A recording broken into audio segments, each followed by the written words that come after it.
Kasi isang buwan na lang. 27 days to go. After 27 days, sana maganda na kinabukasan natin. Tingin nyo. Kaya? Alam nyo, hindi ko na kailangan siguro ikampanya yung 107 sa inyo. Pero nandito pa rin ako para formal na hingin yung boto nyo para sa 107 ang Kasangga Party List. Iboboto po pa natin ang 107 ang Kasangga Party List. Maraming salamat. Pero meron tayong mas malaking responsibilidad. Ang responsibilidad na to ay paano natin ikakampanya yung 107 ang Kasangga Party List. Bago ang lahat, alam ko naman na marami sa inyo na kinausap na ang inyong mga kapamilya, inyong mga katropa, at nagkwentuhan na kayo tungkol sa 107 ng Kasangga Party List. Diba? Marami din doon sa mga pamilya nyo na siguro susuporta na rin sa atin, hindi ba?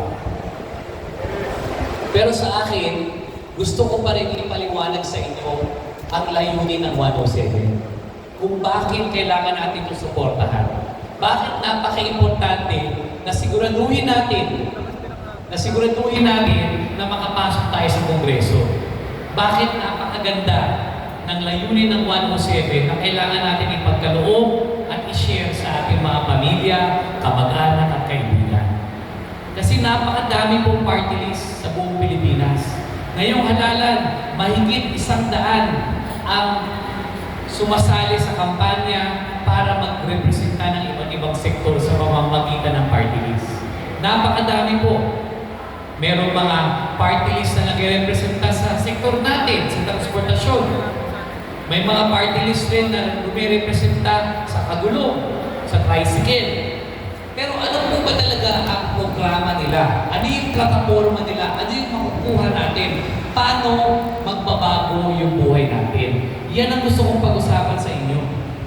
Paano natin babaguhin ang buhay ng lahat ng angkas biker na nandito na pag tayo ay pinagpala sa tulong nyo, gaganda ang kinabukasan natin. Aangat ang antas ng kabuhayan natin. At magiging maganda ang kapakanan ng pamilya natin. Dahil dito sa party list natin ng 107. Alam niyo po, 8 years nang nakaraan nung itinaguyod natin yung sistema ng angkas. At ngayon, lumaganap na ito sa iba't ibang lugar sa Pilipinas at naging isang industriya na rin na maraming iba't ibang mga operator, maraming iba't ibang mga biker at maraming sumasali sa malaking komunidad ng mga nagmomotorsiklo at ginagamit yung motorsiklo para sa hanap buhay. Hindi mo ba? Ano po ba yung mga karanasan natin bago naging angkas? Para lang pakita natin kung tunay ba talagang nagbago yung buhay natin dahil sa sistema na itinaguyod natin 8 taon na nakaraan. Sino dito makahabal-habal dati? Pwede po ba tayo makishare? Sino po gusto kung ano po yung karanasan natin nung habal-habal tayo? At kung iba po ba kung sa karanasan natin ngayon? Sino po pwede mag-share sa atin? Nawala yung mga kamay. Ha? Walang gustong mag-artista dito? Sige boss, kahit wala, nagtayo po. Sige, tayo. Okay. Ano po pangalan nila, sir? Vincent po. Ano pangalan? Vincent. Vincent. Magandang hapon sa iyo, Vincent. Ano po yung karanasan natin nung habal-habal at ano yung kakaibahan ngayon? Ano sir, ang nabalabal dati illegal. Pag na-aksidente ka, wala kang mapapala, wala kang makukuha. Di tulad ngayon, legal na, may insurance pa, tapos lahat may benefits. Tsaka hindi ka na nakakabahan sa daan dahil legal na nga. So panatag ka na yung hanap buhay mo tuloy-tuloy. Na hindi ka huhulihin, tama po ba? Na sumasang-ayon pa kayo sa, maraming salamat Boss Vincent, sumasang-ayon pa kayo sa pananaw ni Vincent? Opo. Na medyo kumpiyansa na tayo sa hanap buhay natin. Sino pa po? Sino pa po ang habal-habal dito na gusto lang i-share yung karanasan niya ngayon? Meron pa po ba?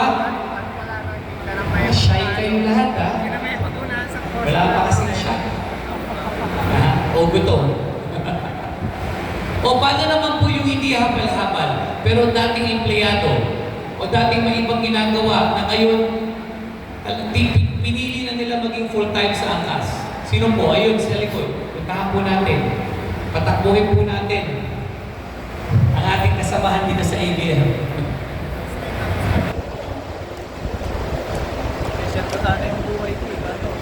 Hindi mo ganun plato. Sige, ano ang pangalan niyo, boss? MJ, MJ sir. MJ. Ano po tayo dati? Empleyado po ba? Kaya ako dati. Start ako naging bikers ni Angkas, 2019. Okay, maraming So, salamat. Kasama ka sa Unity Ride. Okay. Actually, malaki na yung tulong sa akin Angkas kasi yung panahon na yun, maraming kumpanya rin na nagsasara. Bukod doon, wala akong maisip na gusto ko lang din i-expect yung sarili mo na bakit hindi ko subukan maging Angkas biker kasi may motor naman ako. Doon nag-apply ako kay Angkas na natanggap ako. Kaya ang laki ng pasalamat ko kay Angkas. Kasi marami ako natutunan kay Angkas. Dati, empleyado ako, ngayon full-time na ako kay Angkas. Maraming salamat. Nakakaraos naman natin yung pamilya Yes, sir. natin. Yes, sir. Tapos nakakapiling pa natin yung mga mahal natin sa buhay. Actually, single father ako, sir. Kaya may oras din ako sa anak ko. Napakaganda po. Maraming salamat. Thank you, sir. Salamat, sir. Palakpakan po natin si MJ. Ito po ba yung karanasan natin? Sino dito gusto bumalik sa pagiging habal-habal? Pwera ako. Ako lang tatakin kamay. Dataas ako. Sino dito gusto bumalik sa dati niya? Pagiging empleyado, ang ginagawa dati. Sino dito mga OFW? Meron ba dito OFW? Marami mga batch natin. Gusto niyo po ba bumalik? Saan po kayo OFW? Anong bansa po? Taiwan po. Ilang taon po kayo OFW sa Taiwan? Philippines po. Ako, 12 years. Gusto po ba natin bumalik doon? Hindi na po, natuloy niyo sa Taiwan.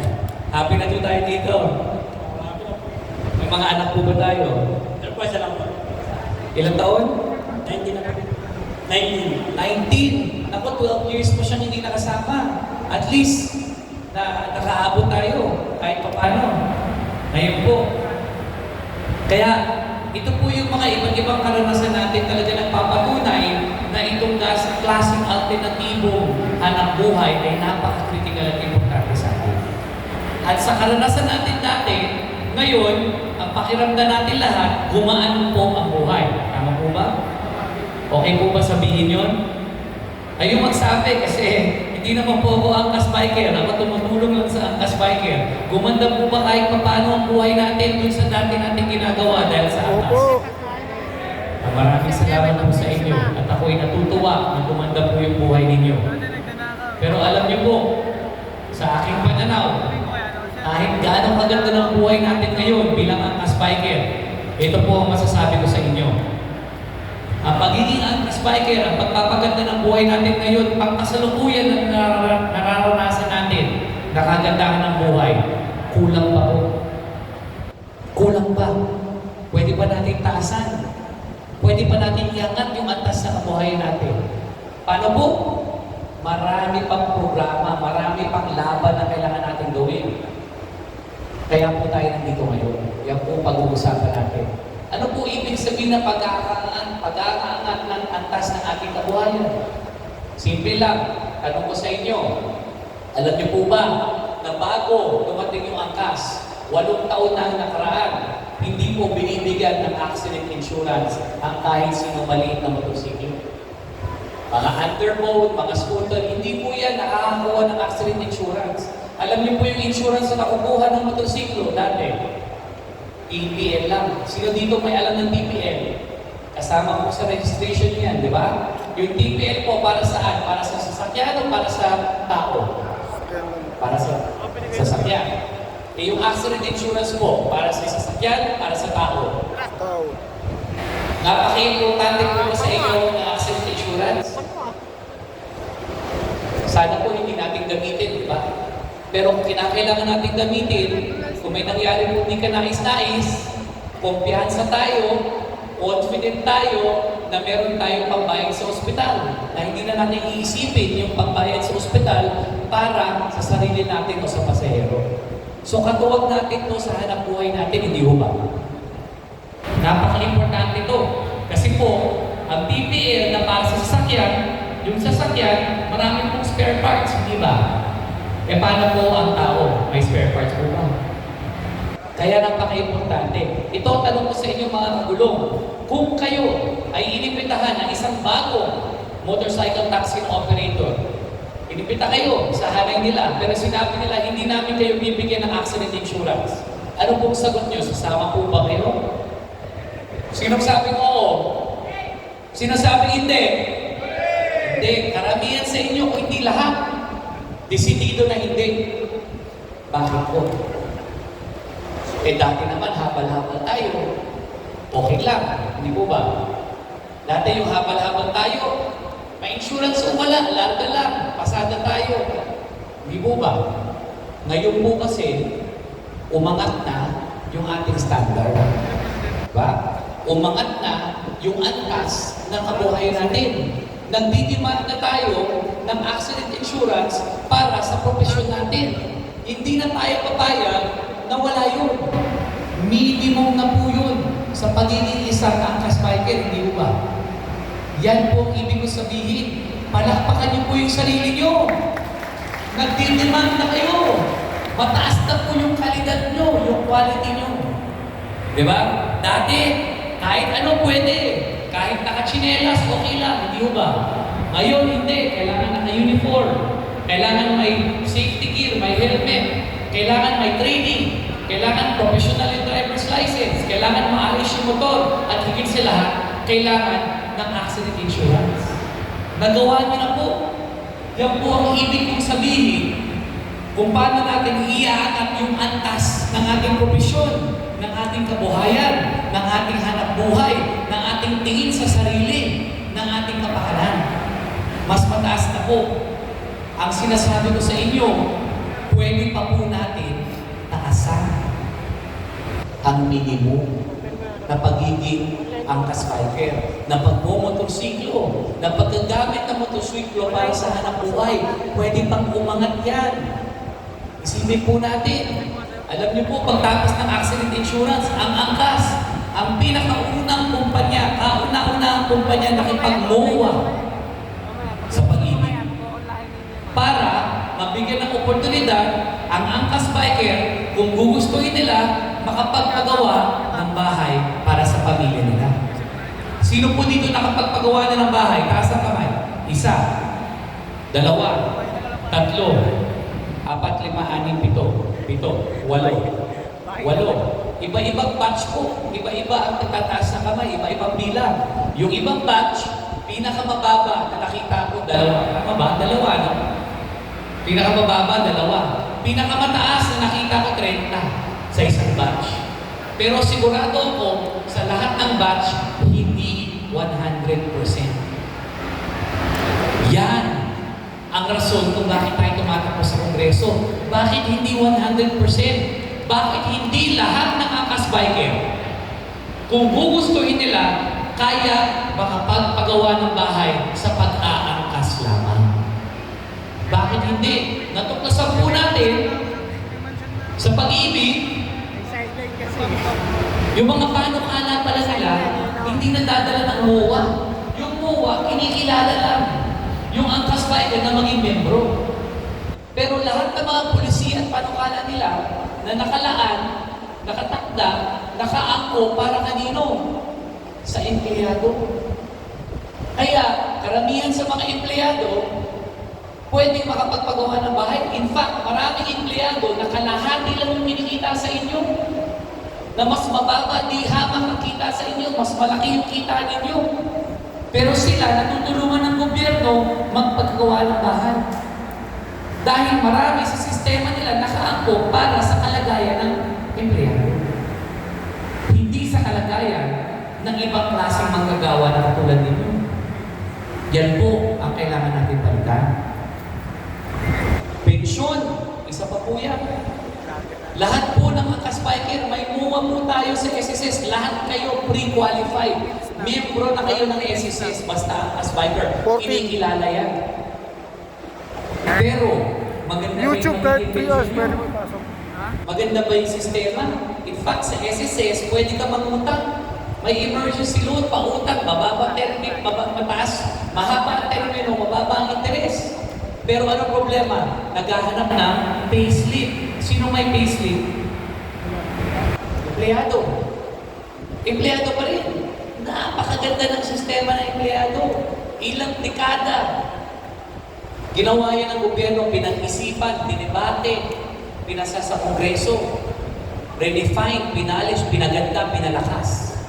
Kaya napakaganda ng isang magiging empleyado. Kaya sabi ng nanay niyo sa inyo, yung bata na sinabi sa atin, anak, mag-aaral ka para makakuha ka ng magandang trabaho sa magandang kumpanya. Empleyado. Kasi napakaganda talaga ng sistema, ang daming benepisyo. Kahit naman meron kayong booking sa app, nakalagay lahat ng booking, makikita rin naman doon kung ano yung kinikita nyo sa isang buwan.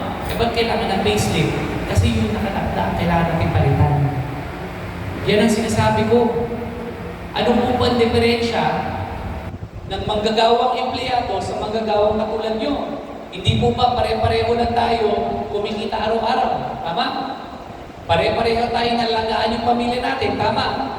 Karamihan sa atin, pare-pareho tayong breadwinner. Tama? Anong pinagkaiba? Hindi ba pare-pareho rin tayo nagbabayad ng buwis? Paano kayo nagbabayad ng buwis? Saan?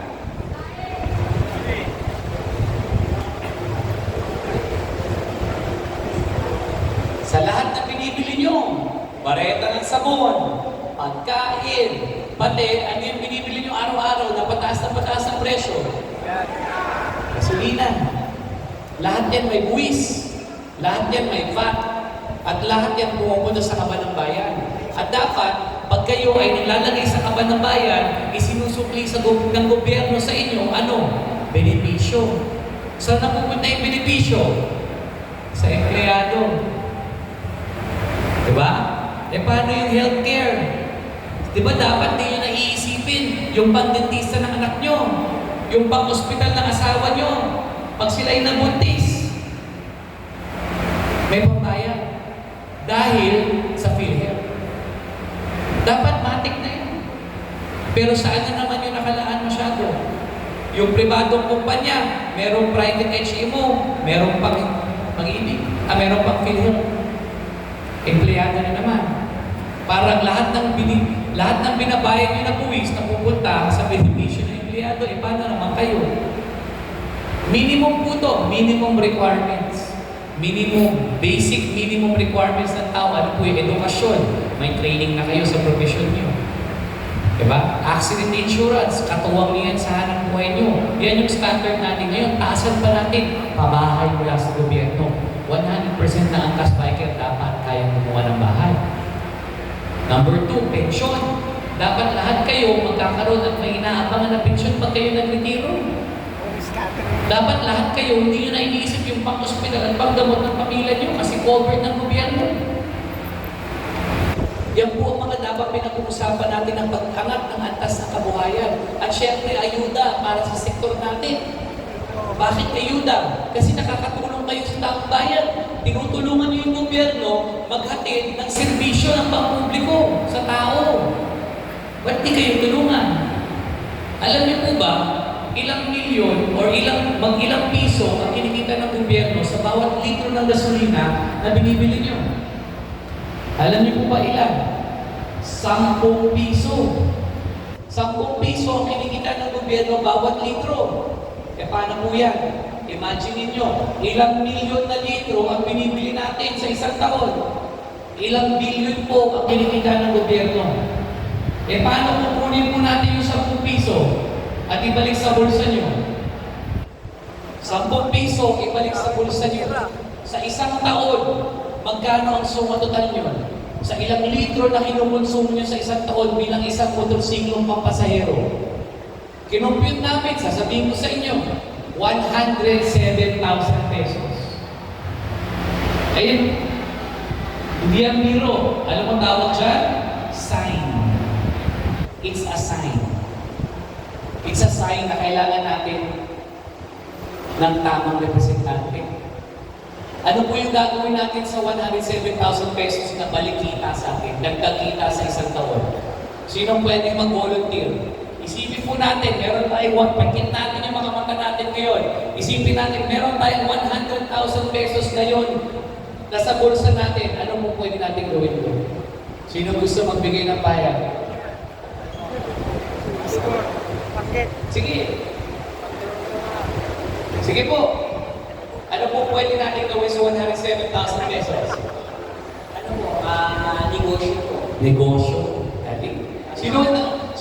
Sino sumasang-ayon sa kanya? Negosyo. Okay. Alam nyo, saan ako natutuwa? Tuwang-tuwa ako. Lahat ng batch na kausap ko, pag pinapapikit ko yung mata nila doon sa 107,000 pesos, ang pinapakinipan nila, ang iniisip nila, ang dinidaydream nila, negosyo. Palakpakan niya yung sarili niyo. Ibang klase kayong bayaran. Ang pinag-uusapan natin dito, hanap buhay, kabuhayan natin, negosyo. Karagdagan, benepisyo, dagdag kita para mas maraming negosyo, mas malaki kita para mairaos yung pamilya natin sa kahirapan. Hindi ho ba? At ito yung mga iba't ibang proyekto at programa na pwede natin ipagkaloob sa nagulong. Kaya tayo tumatakbo. Mamaya, merong sasabihin ng ating mga kaibigan mula sa angkas. Pag kayo nagpa-sign up, kasi kayo ay parte na ng pagiging coordinator natin sa angkas-angga, pwede kayong bigyan ng mas magandang komisyon. Pero kung tutuusin, napakaliit nun. Kung tutuusin, yung komisyon na makukuha nyo ng isang buwan na kahit 2 buwan, napakaliit katumbas sa benepisyo na pinaglalaban natin para sa inyo. Kaya gawin natin to hindi para sa komisyon na panandalian.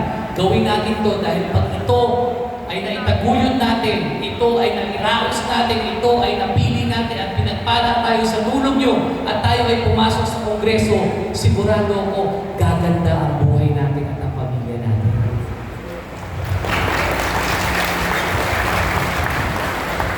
Bakit napakalakas ng loob ko? Sabihin sa inyo yan. Pabahay, SSS, sinimulan natin, 8 taon pa na ginagawa yan mga boss. Bago pa tayo tumutong sa larangan ng politika, meron na po tayong resibo. Gumanda na nga yung buhay niyo, di ba? Ako nga nagpupumilit, nakulang pa eh. Marami sa inyo, ox na. Hindi ako papayag. Hindi ako papayag, isipin nyo na kumpiyansa na tayo na okay na. Sinasabi ko sa inyo ngayon, kulang pa. Iaangat pa natin yan. Ginawa natin na 8 taon, gumanda yung buhay nyo. Bigyan nyo ako ng 3 pang taon, mas gaganda pa yan. Oras na natin to. Bakit napakalakas na loob ko? Sa halip na 8 taon, bagamat 8 taon natin pinaglalaban, bakit sinasabi ko sa inyo yung 10 piso na yun na kinikita ng gobyerno, hahatakin ko yan at ibabalik sa bulsa nyo. Kasi ginagawa na ng gobyerno yan ngayon. Ang Department of Transportation may ayuda na po na binibigay sa lahat ng pampublikong transportasyon na sinasabi nila. Eh sino nakakuha?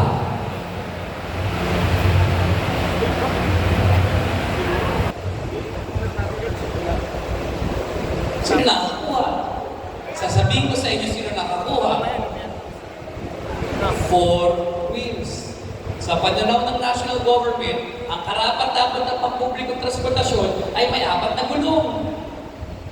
Ayun lang. Bawasan mo ng isa, tricycle, wala nang pakialam national government. Ano sinabi ko sa LTFRB? Boss, bakit walang accident insurance sa mga tricycle hanggang ngayon? Alam mo ba naman sagot sa akin? Hindi namin sakop yan. Lokal na yan. So, parang nagkakamali yata yung pinapagkaintindi ng mandato ng LTFRB. Kasi nakalagay po doon, all public utility vehicles must be given accident insurance. All. Hindi sana all. All. Diba? Oh. Walang sinabi doon, kesyo, national ka o lokal, sinabi doon lahat. Oh, so balik tayo, 4 wheels, may ganansya. Bawasan 3 ng isang gulong, 3 na lang. Ano nang nangyari? Wala nang pakialam ng national government. Bawasan mo pa na isang gulong. 2 gulong, ano na? Illegal na. patay na. Yan po ang kalagayan natin ngayon. Yan po ang kalagayan ng ating kagulong sa maraming lugar sa Pilipinas. Second-class citizen, may diskriminasyon, hindi nabibigyan ng tamang benepisyo kahit nagbabayad ng buwis. Ang laki-laki ng buwis, ilang ba sa atin ang lagi nagpapagasolina araw-araw? Lahat tayo. Kasi para sa negosyo natin yan. Diba? So negosyante tayo. Hindi tayo ordinaryong mamamayan sa gasolina. Mas malaki ang konsumo natin. Araw-araw natin pinapagasolina na yan. Araw-araw natin ilang daang kilometro ang pinanggagamitan niya. Kaya karapat dapat tayo, since nagbibigay tayo ng pampublikong transportasyon, ibalik suki sa atin sa pamamagitan ng benepisyo. Alam niyo po ba, umikot ako sa buong Pilipinas. Kasi nangangakampanya ako, kinausap ko ang ating mga kapatid na tricycle. Nabahala ako. Natakot din ako. Alam niyo po ba, ilang taon na legal ang tricycle? Mahigit 4 na dekada na po, mga kaibigan. 40 years plus na legal. More than 40 years na legal ang ating mga tricycle. 40 years ago, merong nagtanggol sa mga tricycle drivers sa Kongreso. Pinaglaban sila, kaya po sila naging legal. Sumaya na.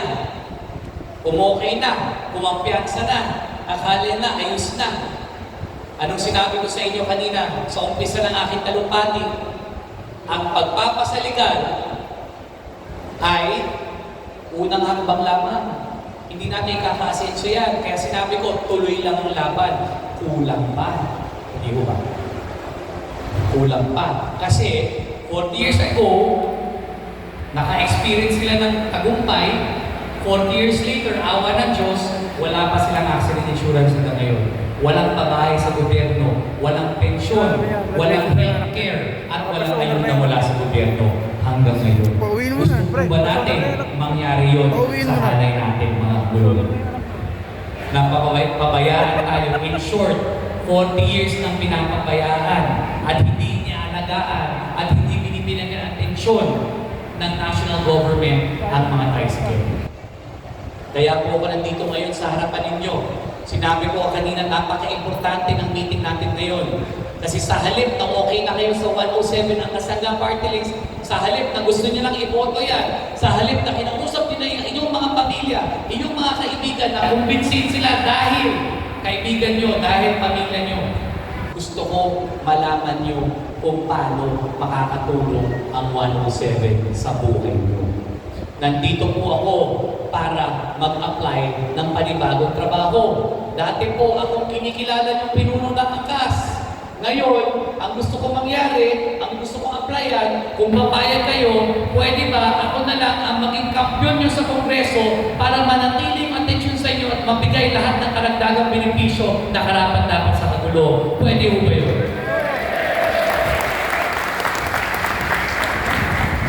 Kasi napakadali lang, napakasimple naman po ng trabaho eh.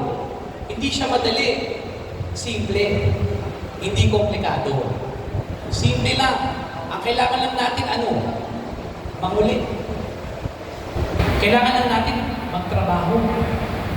Kailangan lang natin sa araw-araw na ginawa ng Diyos, hindi natin titigilan, ipagkaloob at isigaw sa plenaryo, sa kongreso, sa publiko, na anong karapat dapat sa atin. Naiangat yung antas ng ating kabuhayan. Naiangat yung antas at tingin natin sa sarili na hindi na tayo basta-basta. Hindi na tayo papayag na basta-bastahin. Katulad ng hindi na kayo papayag sa kahit anong pagbubudol ng isang bagong kumpanya pag sinabi sa inyo, lahat bibigay sa inyo except accident insurance. Di ba? Oh. This time, next year, pag tayo nag-uusap, ang standard yung iba na. Pag nagmumotorsiklo, kailangan may pabahay. Pag nagmumotorsiklo, kailangan may pang-hospital na. Pag nagmumotorsiklo, kailangan may panggamot na sa pamilya. Pag nagmumotorsiklo, kailangan may pension na.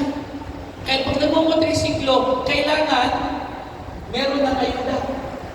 Meron ng balik mula sa gobyerno sa gasolina na binibili natin para tulungan sila magbigay ng serbisyong pampubliko. Yan ang ibig sabihin ng pag-angat ng antas, pag-angat ng tingin sa sarili, pagkilala ng ating profesyon. Tunay na profesional. May benepisyo, kinikilala at rinirespeto ng ating gobyerno. Yan ang plataforma ng 107, ang Kasangga Party List. Kasangga ng kagulong. Yan po ang kaya natin gawin. Kung magtrabaho tayo. Kung ikampanya natin. Mga boss, 30 days na lang, 28, 27 days. Kulang-kulang isang buwan. Pwede ba yung pamilya natin solid na?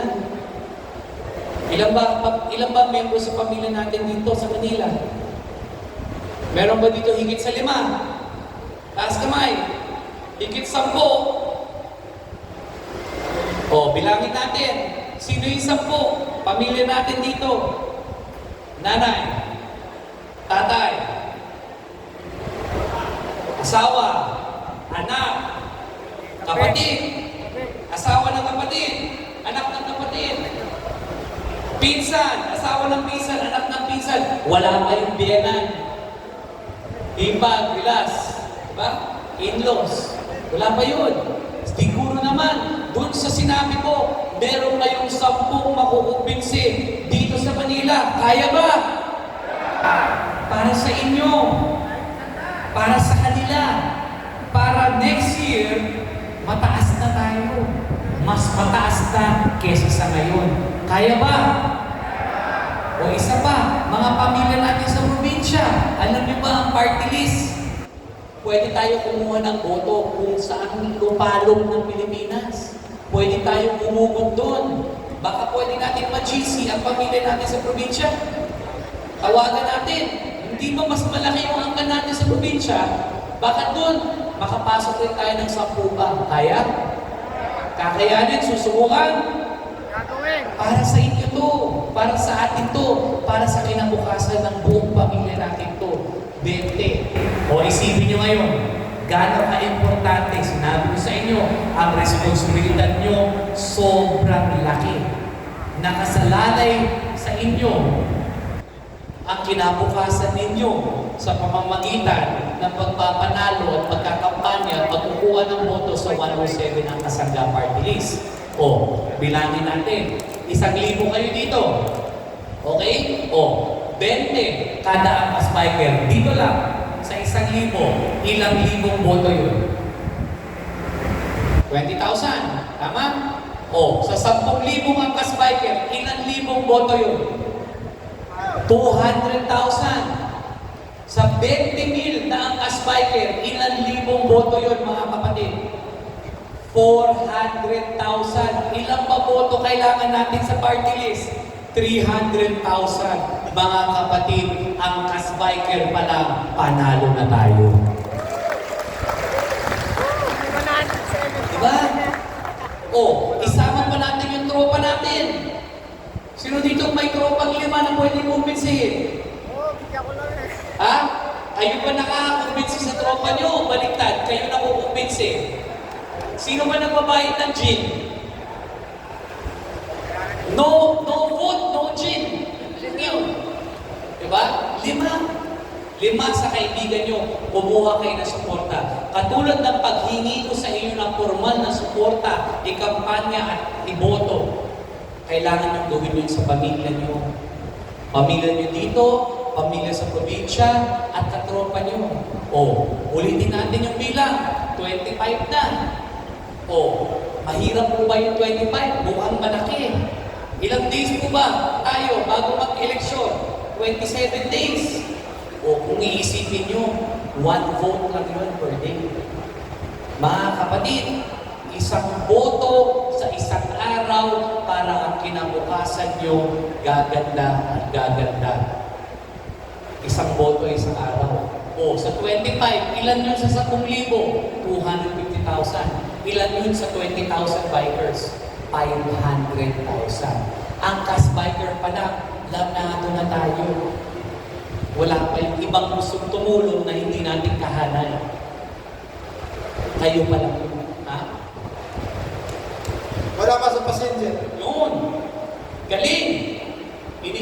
Inisyatibo. Eh kung ginawa na po natin yun, baka pwedeng mag-request pa. Konti pang effort, konti pang sipag. Baka naman, kung may oras lang tayo, habang tayo ay nagpapahinga sa ilalim ng puno, sa Polaris Street, tayo nagkakape, naghahapunan o nanananghalian, sinong pwede natin kausapin? Kapwa biker. Diba? Kapwa biker, pwede natin kausapin joyride, o move it, o sa mga nagmumunti-apps dyan, kausapin yung sarili nyo.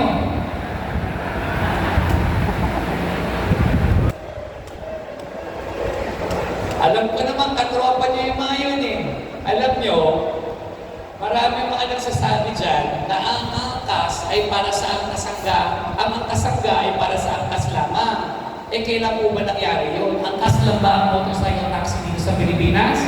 O, sino po bang nakinabang sa lahat ng paglalaban natin sa kalye? Sino po ba nakinabang? Diba? Lahat ng kulay na kinabang. Ngayon, may yelo pa. Buusin na natin yung kulay ng rainbow. Basta maraming kagulo ang umaasenso. Kaya lahat ng mga polisiya natin, nagagampanan natin ngayon, lahat ng mga panukala na ipaglalaban natin, lahat na makikinabang, basta isa lang ang requirement.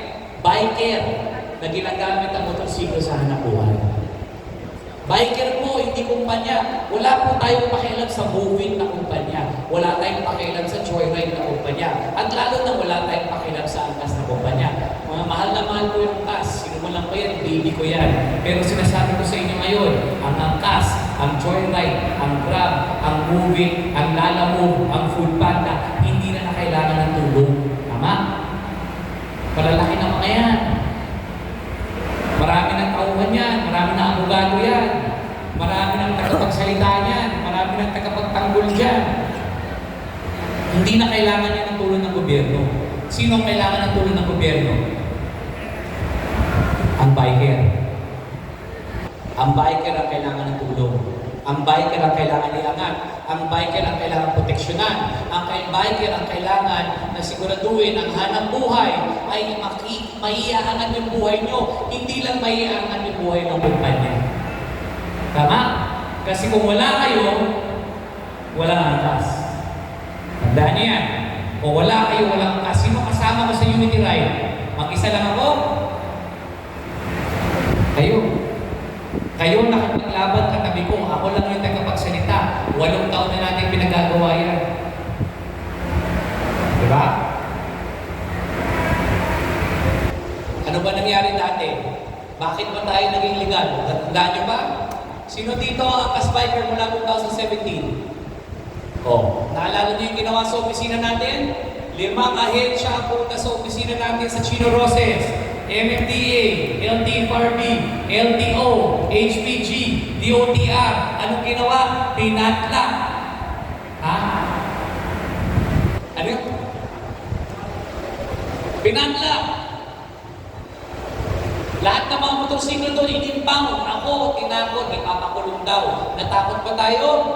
Sinupod natin sa LTFRB, nagka-hearing, sinirado natin yung isa atin sa harap ng opisina nila.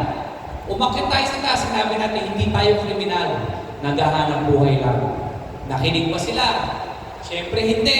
Hinabla natin sa korte. Umamot yan ng Korte Suprema. Nagkaroon ng court order. Ano nakalagay sa court order? Natandaan nyo ba? Mga 2018, 2017 na biker, sa court order nakalagay, bawal hulihin ang angkas sa paraan o dahilan ng kololo. Hindi mo ba? Eh bakit kung pinadala sa mga cellphone nyo? Kasi, sa halip na may court order mula sa gobyerno, maraming pa rin pasaway na enforcer na huli pa rin ang huli. Anong sinabi ko sa inyo?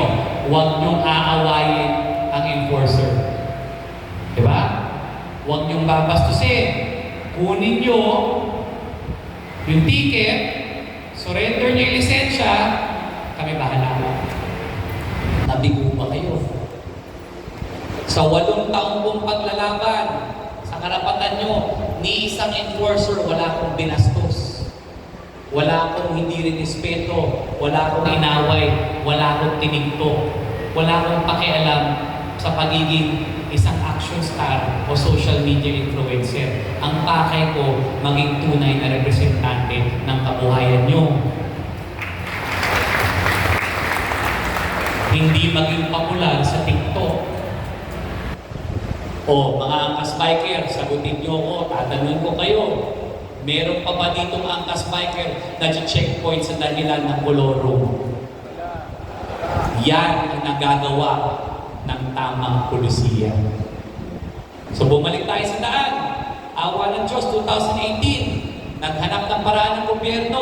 Pinasirado tayo din. Natakot ba tayo?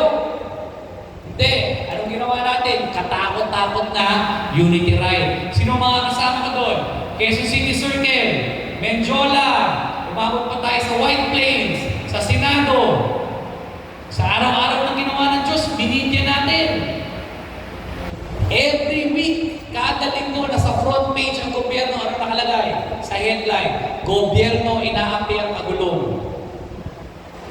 Nakialam ang Kongreso at Senado, nagalit ang taong bayan, nagkaroon ng hearing. Suma total lahat ng hearing, isa lang ang tinanong ng Kongreso sa DOTR, yung nag-imbestiga sila. DOTR, may solusyon pa kayo sa traffic? Ano sagot? Siyempre wala.